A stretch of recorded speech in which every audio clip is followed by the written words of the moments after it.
ẹ̀yin èèyàn lé ẹ káàbọ̀ sí Mashola Gist TV. Ṣé àlàáfíà ni ẹ wà? Gbogbo lé ń kọ́. Gist tèní wọ́n ní Kabiyesi wọ́n ní wọ́n súre fún Queen Naomi ní ojú àwọn Royal Oduduwa Council wípé ìyàwó àwọn Queen Naomi ó ń padà bọ̀ wá sí inú palace as queen àti yèyé olúwa and the first wife. Ẹ̀yin èèyàn lè rí pé oríire ńláńlá lèyí jẹ́ fún Queen Naomi àti Kabiyesi mo bá yín yọ̀. Queen Naomi mo bá yín yọ̀. Wọ́n ní ẹni tó jìyà wọ́n ní láti ní àsìkò ìgbádùn. Ẹ̀yin náà wá ìpè Queen Naomi èèyàn kan tó jẹ́ pé wọ́n ní ìbẹ̀rù Ọlọ́run ni wọ́n dẹ̀ jẹ́ aya rere ní ọ̀dẹ̀dẹ̀ Kabiyesi nítorí pé àtìgbà tí Kabiyesi ti fẹ́ wọn kábàámọ̀ wípé àwọn fẹ́ wọn. Ẹ wo ẹ̀yin Queen Naomi, ẹ wo bó ṣe dáa. Ẹ̀yin wọn ó gba oríṣiríṣi ọmọ. Ẹ rí pé àsìkò wọn ni Kabiyesi bíbèjì. Lẹ́yìn ìyẹn ọlá tó wá ń pọ̀ sí. Ṣé ẹ rántí àdúrà tí Queen Naomi ṣe nígbà tí wọ́n ṣe birthday tí wọ́n ní aya máa pọ̀ sí, ọmọ máa pọ̀ sí? Àdúrà yẹn ló gbà o. Ṣùgbọ́n ẹ jẹ́ ká wọnú gist tèní. Tó bá jẹ́ ìgbà àkọ́kọ́ ní tẹ́ ń darapọ̀ mọ́ channel mi, èmi ọmọ yín Mashola, mo kí yín káàbọ̀ sí Mashola Gist TV. Ṣé àlàáfíà ni ẹwà gbogbo lé ń kọ́? Yorùbá la máa ń sọ lórí channel yìí nítorí pé àfẹ́gbàgbé àṣà àti èdè wa. A dẹ̀ tún sọ fún àǹfààní àwọn tí jẹ́ pé wọn ò gbọ́ Gẹ̀ẹ́sì. Ẹ̀yin èèyàn létẹ̀ bá ti subscribe, ẹ tẹ notification bell yín so that a bá ti post any gist ẹ máa rí. Òkè ni ọlá yín á máa lọ, ọlá yín ò ní lọ ìsàlẹ̀ láéláé. À ń sọ̀rọ̀ nípa royal gist, celebrity gist, politics àti gbogbo nǹkan tó ń ṣẹlẹ̀ ní agbègbè orílẹ̀-èdè bàbá wa ní ilẹ̀ Nàìjíríà. Royal gist wa a máa ń sọ àti celebrity gist a máa ń sọ láti Monday to Friday, but politics gist ta máa ń sọ a máa ń sọ ní Saturday àti Sunday. Then advertisement wa náà a máa mú wá fún yín ní weekend, maybe on Saturday. Ẹ kàn sí wa ní masholagist@gmail.com. Tí ẹ bá ní ìpolówó ọjà, nǹkan kí nǹkan tẹ́ bá fẹ́ polówó, ẹ kàn sí wa ní masholagist@gmail.com. Ọlọ́run á ràn gbogbo wa lọ́wọ́. Ẹ̀yin mùsùlùmí tẹ́ ń gbààwẹ̀, mo kí yín ẹ kú òǹgbẹ. Ọlọ́run á tẹ́wọ́ gbà, àdúrà gbogbo wa máa gbà lórúkọ Ọlọ́run.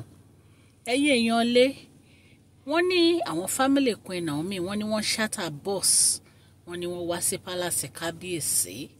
Wọ́n ní wọ́n ń béèrè lọ́wọ́ Kabiyesi pé position wo ni Kabiyesi fẹ́ fi Queen Naomi sí. Kabiyesi ní kò sí èèyàn kankan tó lè bá wọn du ààyè wọn nítorí pé àti ìgbà tí Kabiyesi ti fẹ́ Queen Naomi, àwọn ni yèyé lúwà. Kò dẹ̀ sí èèyàn kankan tí Kabiyesi gbé fún. Wọ́n fi sílẹ̀ de Queen Naomi ni. Ẹ rántí gbogbo àwọn ìgbésẹ̀ tí Kabiyesi ti gbé látìgbà tí Queen Naomi ti fẹ́ padà wá sínú palace, bí wọ́n ṣe ń ṣe renovation chalet yèyé lúwà. Bẹ́ẹ̀ ni wọ́n ṣe water kini tank. Wọ́n ní water tank yẹn wọ́n ló ga gan-an. Wọ́n ní iron one ni wọ́n ṣe rubber one torí wọn trust àwọn èèyàn kó má lọ contaminate omi fún wọn. Yàtọ̀ sí yẹn, wọ́n ní wọ́n tẹ́ red carpet.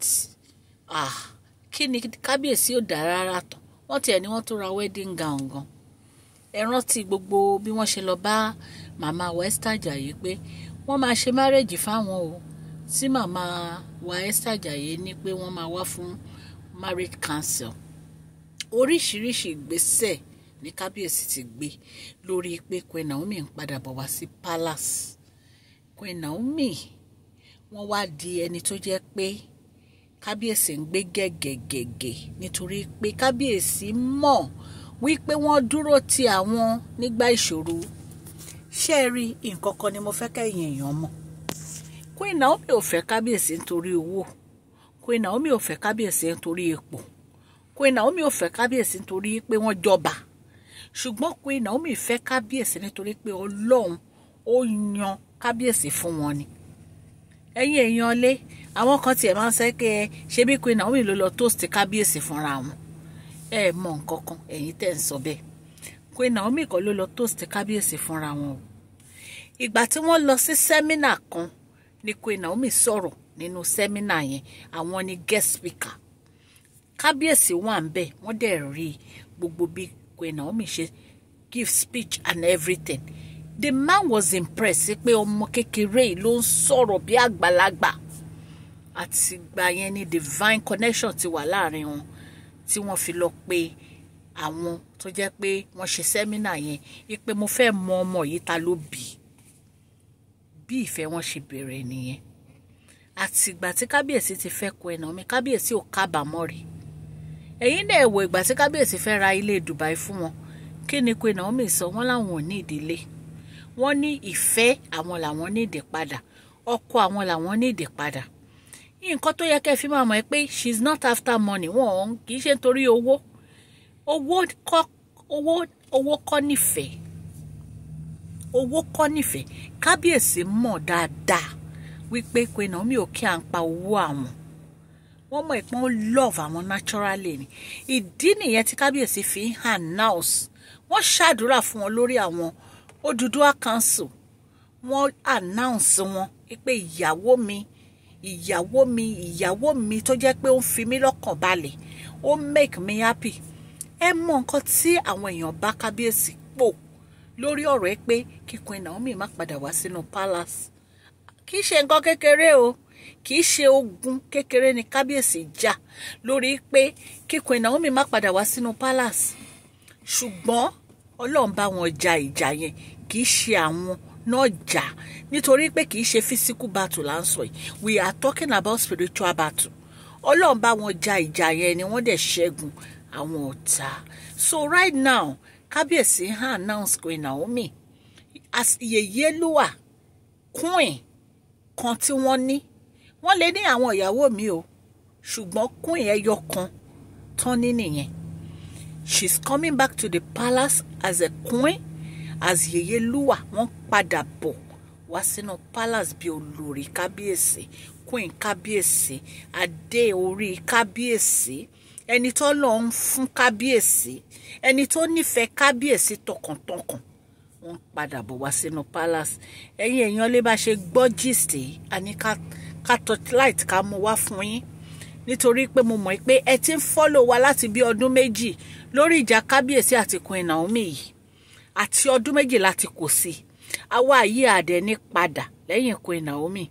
Ìgbà tí wọ́n bá wọnú palace yẹn báyìí tí a ṣe wedding pẹ̀lú Kabiyesi tí gbogbo nǹkan lọ létòlétò, ìgbà yẹn nínú àwa yìí máa dùn.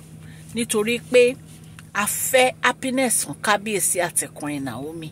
Ẹ̀yin èèyàn lé mo dúpẹ́ lọ́wọ́ yín o fún àdúró tì yín lórí channel mi. Mo dúpẹ́ lọ́wọ́ yín fún ìfẹ́ tẹ́ ní sí mi. Ní agbára Ọlọ́run òkè òkè. Ní ọlá Ọlọ́run òkè òkè ni ọlá yín á máa lọ. Ọlá yín ò ní lọ ìsàlẹ̀ láéláé. Mo dúpẹ́ fún ìfọwọ́sowọ́pọ̀ yín bẹ́ẹ̀ ṣe love channel mi, tẹ́ ń like ẹ̀, tẹ́ ń comment. Mo appreciate yín lọ́kùnrin àti lóbìnrin o. Ọlọ́run Elédùmarè á bá mi dùn yín nínú o. Ẹ jọ̀ọ́ bá mi fún fídíò yìí ní thumbs up o. Please share this video, like and subscribe. God bless you all.